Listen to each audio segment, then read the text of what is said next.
এই যে যুদ্ধ, যুদ্ধ নিয়ে আসলে ভালো কিছু আশা করা যায় না, এটা যে দেশই হোক না কেন। আপনি দেখেন যুদ্ধ বাজাইলে আমাকে মতো সাধারণ লোক, আপনার ইন্ডিয়ার মতো সাধারণ লোকই মরে। দেশকে ভালোবাসে, সবাই ভালোবাসে কম বেশি, কিন্তু আউগেই যায় কারা? আমাকে মতো নর্মাল যে লোকগুলি, সেইগুলোই কিন্তু মরি। আমি যা দেখলাম যে লোকগুলো আউগেই গেছে, তারা হইছে কৃষক। তাদের পাশের কৃষক আর আমাদের দেশের কৃষক, তারাই কিন্তু আপনার আর্মির লগে হোক, আপনার প্রশাসনের লগে হোক, তারাই কিন্তু আউগেই গেছে, তাই না? আমরা তো সাধারণ লোকই মরি নাকি? অবশ্যই আমরা দৈনিক মরতেছি সাধারণ লোক। যারা মনে করেন ভিআইপি লেভেলে, তারা কিন্তু মরে না, তাকে টাকা দিয়া তারা আরেক দেশে চলে যাচ্ছে নাকি? এটাই তো নিয়ম, এটা হয়েই আসছে। এটা হয়ে আসছে না? তা আমরা দৈনিকই মরতেছি সব দিকে। আমরা মরি, মনে করেন এখনো মরি। যুদ্ধক্ষেত্রেও আমাকে মতো সাধারণ লোক মরবে নাকি ভিআইপি লোক মরে?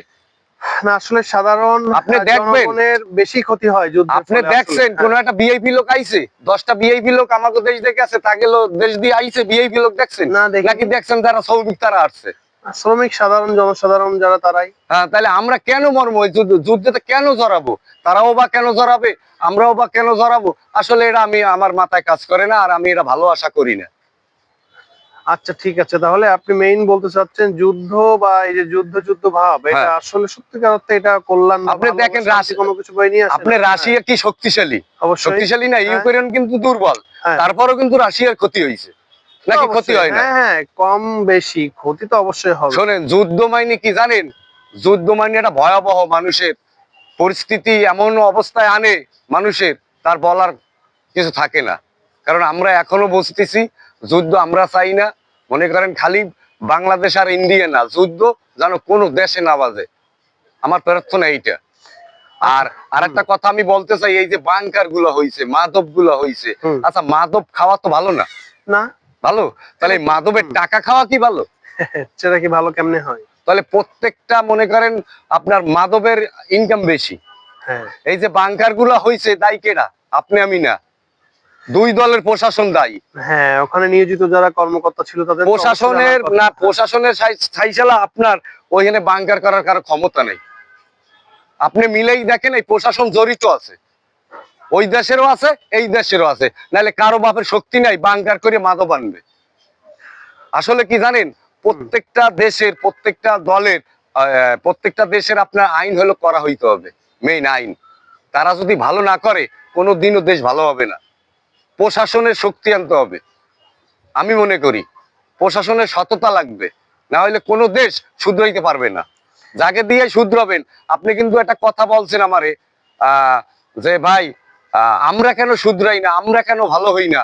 আমি বলতে চাই যে ভাই, আমরা যদি ভালো হইতাম, আমরা যদি শুধরাইতাম, তাহলে প্রশাসনের দরকার হইতো না, থানার দরকার হইতো না, নাকি? Right, right.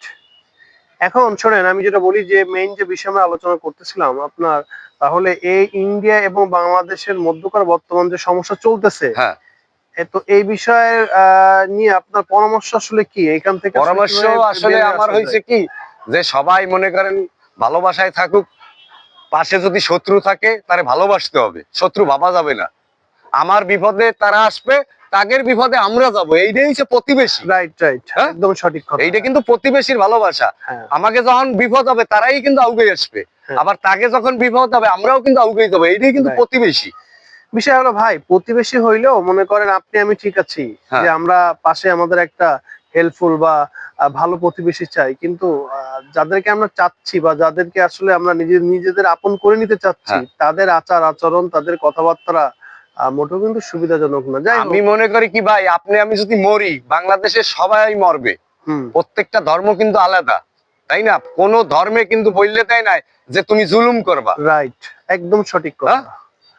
আমি আমার ধর্ম মানি, ভালোবাসি বিধায় আমি জুলুম করি না, আমার ধর্ম দিয়ে আমি ঠিক আছি। রাইট, তাদের ধর্মও কিন্তু এইটা আছে, আছে না, যে কাদের উপরে জুলুম করা যাবে না, আপনার হলো শক্তি দেখান যাবে না, দুর্বলের উপরে আপনার কি শক্তি দেখান যাবে না। তারা কিন্তু আবার ধর্মের কথা বলে প্রচুর, তাদের নিজেদের ধর্ম। প্রত্যেকটা ধর্মই এইটা থাকে, তারা না মানতে পারে, আমরা মানি বিধায় বলি না, তারা মানে না তাই বলে।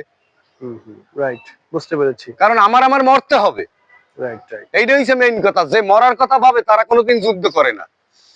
আচ্ছা, তারপরেও ইন্ডিয়া যে হুমকি দিচ্ছে বাংলাদেশকে নিয়ে, হুম। ইন্ডিয়ার বিভিন্ন মন্ত্রী থেকে শুরু করে অনেক বড় বড় রাজনৈতিক নেতা কর্মীরা তারা বলতেছে বাংলাদেশ দখল করে নেবে, পার্বত্য চট্টগ্রাম দখল করে নেবে, বাংলাদেশ দখল করার জন্য কয়েকটা ড্রোনই যথেষ্ট।